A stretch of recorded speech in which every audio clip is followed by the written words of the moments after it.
Choisissez d'être heureux. Choisissez d'être heureux. Choisissez d'être heureux.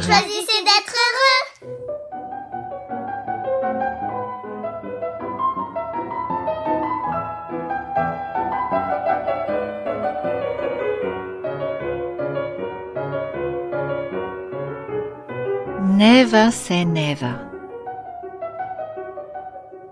Aujourd'hui, c'est le 5 novembre. Une belle journée sur New York, avec un joli soleil d'automne et une douce lumière qui vient caresser les ormes roux et les acacias jaunes de Central Park. Il y a une agitation particulière et une fébrilité joyeuse à proximité du parc ce matin. Certaines rues sont barrées et de loin on entend la musique des jours de fête. C'est qu'aujourd'hui, c'est le marathon de New York. Un événement attendu de longue date par les coureurs qui ont eu la chance d'y conquérir leur place, certains même tirés au sort, et une journée de liesse pour le public venu lui aussi apporter sa contribution. Et moi qui ne suis ni grande sportive ni coureuse avertie, mais plus modestement observatrice des petites et grandes joies qui font le sel de nos vies, j'étais bien loin de m'imaginer l'intensité de cette expérience, ne serait-ce que du bord de la piste. Allez, je vous emmène.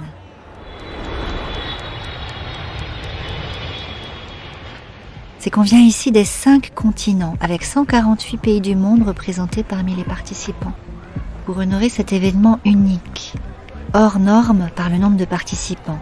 Plus de 50 000 coureurs franchiront la ligne d'arrivée, au terme des 42 km 195. Le marathon de New York reste sûrement le plus emblématique, du fait des sites légendaires que traverse le parcours. Une véritable expérience touristique qui donne certainement envie aux coureurs de revenir sur leurs pas après la course pour terminer la visite. Départ de Staten Island, avec la fameuse traversée du Verrazzano Narrows Bridge, ce pont suspendu de 1,3 km de long qui figure parmi les plus grands de la planète. Puis, visite de Brooklyn, avec à gauche une vue imprenable sur la Statue de la Liberté et les gratte-ciel de Manhattan par-dessus l'East River. La promenade de santé se poursuit avec la visite de Queens, véritable musée à ciel ouvert. Puis le Queensboro Bridge, pont de toutes les fascinations. Une rapide incursion dans le Bronx, où les coureurs continuent de traverser successivement les décors du film de leur vie, après Manhattan de Woody Allen, Joker avec ses fameux escaliers. Et ils sont ensuite accueillis par la foule massée au bord de la 5e avenue, avant de rejoindre Central Park, qui accueillera le finish du marathon, la fraîcheur de la verdure après l'adversité du béton.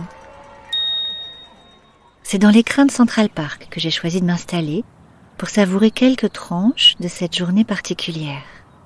D'ailleurs, ces derniers jours, la partie sud de Central Park s'était parée des couleurs de l'événement, avec des barrières drapées de orange pour baliser les derniers mètres, et le grand porche métallique tout habillé de bleu qui matérialise la ligne d'arrivée, et sur lequel clignote depuis quelques jours le compte à rebours avant le top départ. Encore 2 jours, 13 heures, 53 minutes et 15 secondes. C'est que le temps est ici une affaire éminemment sérieuse, particulièrement pour les professionnels venus glaner un nouveau record. 2 heures, 4 minutes et 58 secondes pour Tamira Tola, l'Éthiopien, vainqueur de l'édition 2023, soit 8 secondes de mieux que le tenant du précédent record en 2011. 8 secondes après avoir parcouru 42 km. Décidément, le diable est dans les détails. Et puis il y a aussi tous les autres, les coureurs anonymes, des gens comme vous et moi, enfin presque. Ceux que j'ai croisés hier dans les allées du parc, ceux qui se promèneront demain au supermarché du quartier avec leurs jolies médailles autour du cou. Même si ces derniers auront sûrement la démarche courbaturée des lendemains de fête, marquée encore par leur incroyable exploit. Pour tous ces coureurs anonymes, il n'y a ni gagnant ni perdant, pas vraiment de premier ni de dernier. Du reste, le départ de la course se fait par vagues, toutes les demi-heures. Et celui qui arrive le premier n'est pas nécessairement le premier. Le classement final sera établi bien plus tard, et l'important, c'est plutôt d'être là, d'aller jusqu'au bout et de tenir coûte que coûte pour franchir la ligne d'arrivée, avant les 8 heures de temps limite réglementaire. Eux aussi viennent de partout, États-Unis, mais aussi Amérique du Sud, Afrique, Europe, Asie, avec une mention spéciale cette année pour l'Ukraine et Israël. En témoignent leurs dossards multicolores, et les drapeaux qu'ils arborent parfois sur le dos à l'approche de l'arrivée, comme une cape d'invincibilité. Venir ici, c'est comme l'accomplissement d'une vie, la concrétisation d'un projet de longue date, bien au-delà des heures d'entraînement solitaires et assidus.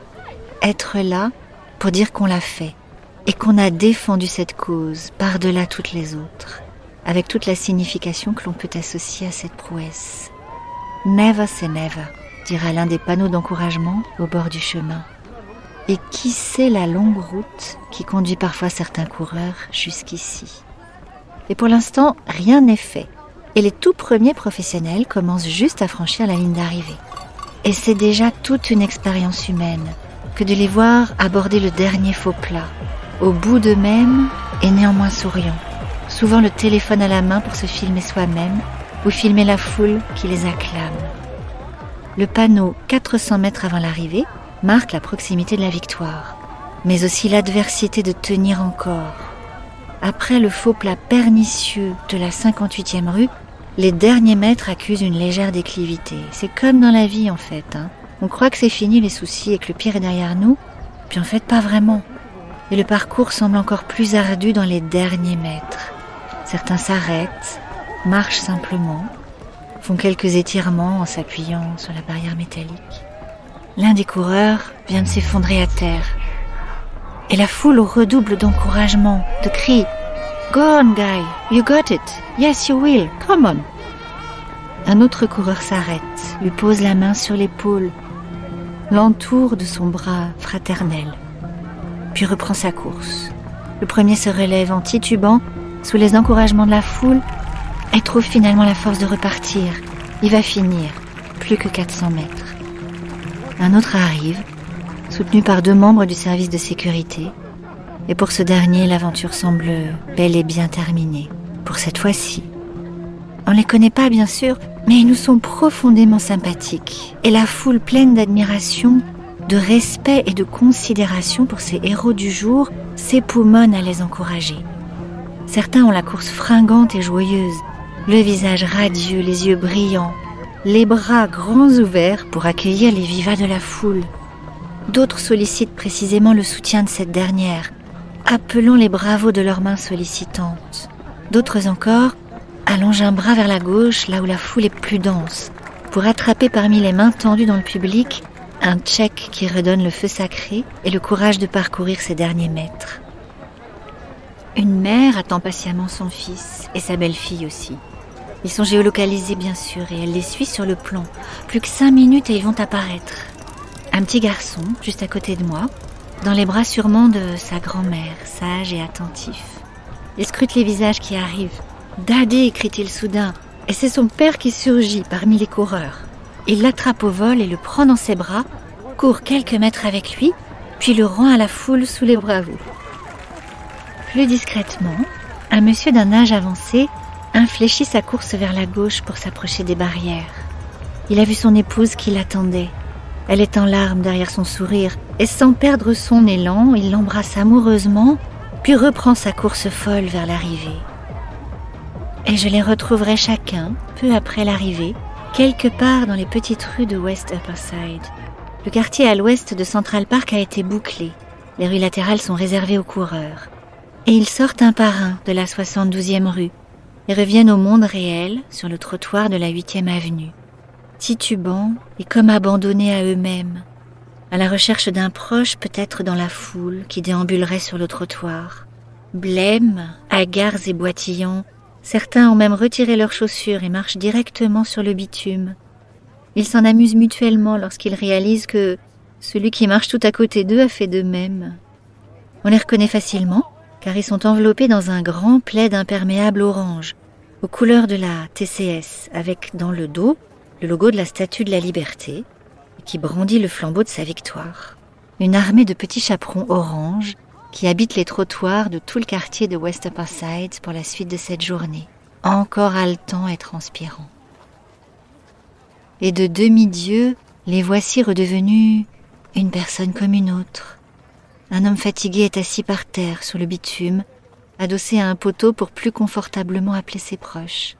Une jeune femme est attablée à la terrasse de Rosetta avec sa maman radieuse, ravi de s'offrir un beignet à la crème bien mérité.